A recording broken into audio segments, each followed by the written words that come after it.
The last rays of summer sunlight filtered through the stained glass windows of St. Michael's Church, casting a kaleidoscope of colors across Elaine Harlow's face as she stood at the altar. At 52, she cut an elegant figure in her ivory suit, her silver-streaked auburn hair swept into a chic updo. As the church's new choir director, she was busy arranging sheet music for the upcoming Sunday service, her mind focused solely on the task at hand. She didn't notice the young man who had slipped into the back pew, watching her with undisguised fascination. It wasn't until she turned to leave that Elaine saw him. He stood as she approached, and she was struck by the intensity of his green eyes, the way they seemed to look right through her. "Can I help you?" she asked, her voice echoing slightly in the empty church. "I hope so," he replied, a shy smile playing at the corners of his mouth. "I'm Daniel Foster. I saw the flyer about choir auditions and was hoping it wasn't too late to try out." Elaine found herself returning his smile, charmed despite herself by his earnest demeanor. "Not at all. Do you have any choral experience, Daniel?" As they talked, Elaine learned that Daniel was 26, a graduate student in music composition at the local university. He had a quiet confidence about him, a depth of knowledge that belied his years. Before she knew it, an hour had passed, their conversation flowing effortlessly from music theory to favorite composers to the challenges of pursuing a career in the arts. It wasn't until the church's ancient clock chimed 7 that Elaine realized how late it had grown. "Oh my," she said, flustered by how quickly the time had passed. "I should be going, but please come to rehearsal tomorrow night. I'd love to hear you sing." As she gathered her things, Elaine couldn't shake the feeling that something significant had just happened. She brushed it off as simple excitement over finding a promising new choir member. After all, she was old enough to be Daniel's mother. Any other kind of connection between them was unthinkable. But as the weeks passed, Elaine found herself looking forward to choir practice with an eagerness she hadn't felt in years. Daniel's rich baritone was a welcome addition to the group, but it was more than that. He had a way of drawing her out, challenging her interpretations of the music, pushing her to explore new arrangements. Their debates were spirited but always respectful, filled with a mutual appreciation for each other's knowledge and passion. It was after one such rehearsal, as they walked together to the parking lot deep in discussion about the merits of different Baroque composers, that everything changed. A sudden autumn rainstorm had them both running for cover, laughing as they huddled under the small awning of a nearby shop. "You're shivering," Daniel said, concern evident in his voice. Without hesitation, he shrugged off his jacket and draped it over Elaine's shoulders. The gesture, so simple and yet so intimate, caught Elaine off guard. She looked up to thank him and found his face just inches from hers. For a moment, the world seemed to stand still. The patter of rain faded away, replaced by the thundering of her own heartbeat. Daniel's eyes dropped to her lips, and Elaine felt a jolt of electricity run through her body. It was Daniel who broke the spell, stepping back with a rueful smile. "We should probably call it a night," he said softly. "See you on Sunday, Elaine." As she drove home that night, Elaine's mind was in turmoil. What was happening to her? She was a respected member of the community, a widow of 5 years who had thrown herself into her work after her husband's death. She had no business feeling this way about a man half her age, let alone one of her choir members. But try as she might, Elaine couldn't shake the memory of that moment under the awning. The way Daniel had looked at her, not as a maternal figure or an authority, but as a woman. It had been so long since anyone had seen her that way. She'd almost forgotten what it felt like.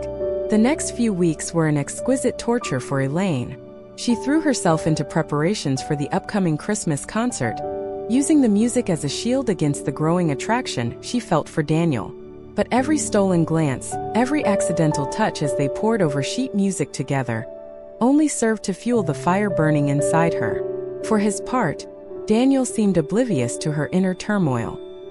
He was as friendly and respectful as ever, but Elaine caught him watching her sometimes with an intensity that made her breath catch. Was she imagining things, projecting her own inappropriate feelings onto him? Or was there something more brewing beneath the surface of their mentor-student relationship? The question was answered on the night of the Christmas concert. The performance had been a resounding success, the church filled to capacity with proud family members and community supporters. As the last notes of Silent Night faded away, Elaine felt a sense of accomplishment wash over her. This was why she did what she did. This moment of pure, shared joy through music. The reception afterwards was a blur of congratulations and small talk. It wasn't until things were winding down that Elaine realized she hadn't seen Daniel since the performance ended. Concerned, she slipped away from the dwindling crowd to look for him. She found him in the church's small garden, sitting on a stone bench with his head in his hands. "Daniel," she called softly, not wanting to startle him. "Is everything all right?" He looked up, and the raw emotion in his eyes took her breath away. "Elaine," he said, his voice hoarse. I can't do this anymore." "Do what?" she asked, even as her heart began to race with a mixture of fear and anticipation. Daniel stood, closing the distance between them in 2 quick strides. "Pretend," he said simply. "Pretend that I don't feel what I feel for you. That every time I see you, every time I hear your voice, it doesn't take every ounce of self-control I have not to take you in my arms and kiss you senseless." Elaine felt as though the ground had dropped out from under her. This was everything she had been longing to hear, and everything she had been dreading. "Daniel," she began, her voice shaky. "We can't. I'm twice your age, I'm your choir director. It's not right." "Not right," he echoed, a hint of frustration creeping into his tone. "What's not right is denying what's between us. Age is just a number, Elaine. What matters is how we feel, how we connect. And I've never connected with anyone the way I do with you." Before she could formulate a response, Daniel closed the remaining distance between them. His lips met hers in a kiss that was both tender and passionate, years of pent-up longing finally finding release. For a moment, Elaine lost herself in the sensation, all her carefully constructed walls crumbling in the face of overwhelming desire. But reality has a way of intruding on even the most perfect moments. The sound of laughter from the nearby reception jolted Elaine back to her senses. She pulled away, her heart pounding and her mind racing. "We can't," she whispered, even as every fiber of her being screamed in protest. "This is wrong, Daniel. I'm sorry." She fled back to the reception, leaving a stunned Daniel in her wake. The next few weeks were agony. Elaine avoided being alone with Daniel, keeping their interactions strictly professional during rehearsals. But she could feel his eyes on her constantly, the weight of unspoken words hanging heavy in the air between them. It all came to a head at the choir's New Year's Eve party. Elaine had begged off attending, claiming a headache, but the truth was she couldn't bear the thought of seeing Daniel in a social setting. But as the clock struck midnight and a new year began, she found herself unable to stay away. She arrived at the party just as things were winding down. Most of the choir members had already left, but a few stragglers remained, including Daniel. When he saw her, his eyes lit up with a hope that made Elaine's heart ache. They ended up being the last 2 there, helping to clean up in a silence charged with unspoken tension. As Elaine reached for a stray glass, her hand brushed against Daniel's. The contact, so brief and yet so electric, broke the dam of emotions she'd been holding back. "I can't stop thinking about you," she admitted, her voice barely above a whisper. "I've tried, God knows I've tried, but I can't get you out of my head." Daniel's response was to pull her into his arms, holding her as though he never intended to let go. "Then stop fighting it," he murmured into her hair. "We're both adults, Elaine. We know what we want. Why deny ourselves happiness because of what other people might think?" And in that moment, with the promise of a new year stretching out before them, Elaine made a decision. She lifted her face to Daniel's, initiating a kiss that left them both breathless. "Okay," she said softly as they parted. "Okay, let's see where this goes." What followed was a whirlwind romance that defied all expectations, including their own. They moved cautiously at first, mindful of the scrutiny their relationship would inevitably face. But as the weeks turned to months, their connection only deepened. Elaine found herself constantly in awe of Daniel's maturity and emotional intelligence. He challenged her intellectually, pushed her to try new things, and made her feel more alive than she had in years. For his part, Daniel was drawn to Elaine's wisdom and quiet strength, the way she could calm his youthful impetuousness with a gentle word or touch. Of course, it wasn't all smooth sailing. The first time they attended a university function together as a couple, Elaine could feel the weight of judgmental stares and whispered comments. She overheard one of Daniel's classmates muttering something about cradle robbing, and felt her cheeks burn with shame and anger. But Daniel, sensing her discomfort, simply drew her closer and addressed his peers with quiet authority. "I consider myself incredibly fortunate," he said, his voice carrying easily over the murmurs of conversation. "Not only to have found a partner who challenges and inspires me every day, but to be surrounded by open-minded individuals who I'm sure will judge us on the merit of our relationship, rather than the number of years between us." The pointed comment silenced the gossips, at least for the moment. But more importantly, it reinforced for Elaine that she and Daniel were truly in this together, a united front against whatever obstacles they might face. As their first anniversary approached, Elaine found herself reflecting on the whirlwind of the past year. There had been moments of doubt, times when the complexities of their situation had seemed overwhelming. The awkward conversations with her adult children, who struggled to accept that their mother was dating someone closer to their age than hers. The raised eyebrows from church elders when Daniel moved from choir member to her official accompanist. The constant need to prove that their relationship was more than just a midlife crisis or a young man's infatuation. But for every challenge, there had been countless moments of joy and discovery. Lazy Sunday mornings spent composing music together, their different styles blending to create something entirely new. Heated debates over literature and philosophy that left them both invigorated and more than a little turned on. Quiet nights where they simply held each other, marveling at the depth of their connection. It was on one such night, as they lay tangled together in the afterglow of lovemaking, that Daniel propped himself up on an elbow and gazed at Elaine with an intensity that made her breath catch. "Marry me," he said softly, his voice filled with a certainty that belied his years. "I know people will talk, I know there are a million reasons why we should wait, but I don't want to waste another day not being your husband." Elaine felt tears welling up in her eyes as she searched Daniel's face. She saw there all the love, all the commitment, all the certainty she felt in her own heart. But still doubt nagged at her. "Are you sure?" she whispered. "Daniel, I'm 53. By the time you're my age, I'll be in my 80s.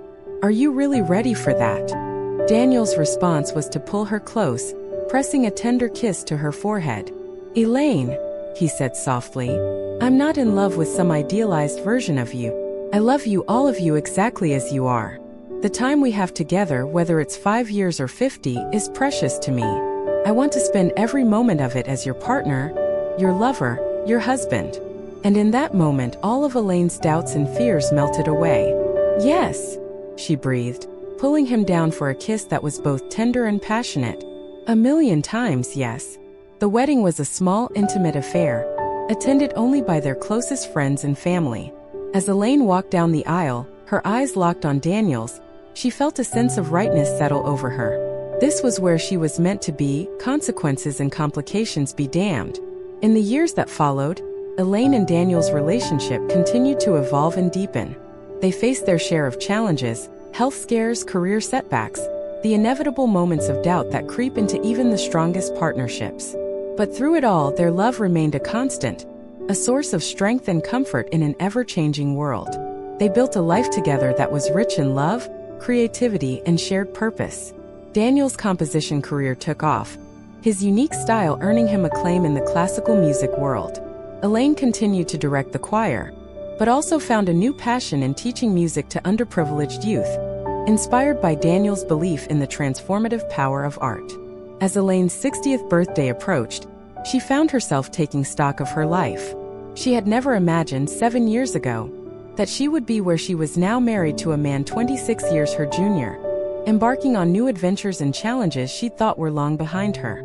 Yes, there were still raised eyebrows from time to time when people learned the age difference between them, but those who took the time to know them as a couple quickly realized that their connection transcended mere numbers.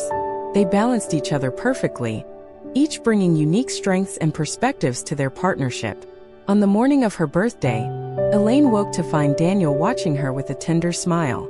"Happy birthday, my love," he murmured, pressing a gentle kiss to her forehead. "Any regrets about taking a chance on a young upstart like me?" Elaine laughed, snuggling closer to him.